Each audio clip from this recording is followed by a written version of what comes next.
Des de la finestra de l'escola veia 2 grans xiprers.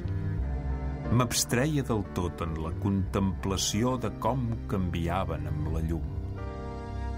Durant tota la tarda semblaven consumir-se i cremar en el cel com 2 obscures flames. Després de l'Àngelus, les seves siluetes desapareixien en la nit. Però la presència immòbil de llurs invisibles personalitats em forçava a mirar en aquella direcció, encara que no els pogués veure.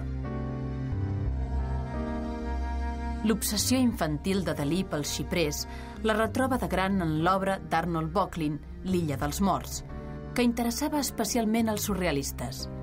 El xiprer s'erigeix, doncs, en símbol de mort, de solitud, de malenconia. Dalí va envoltar la casa de Portlligat de xiprers.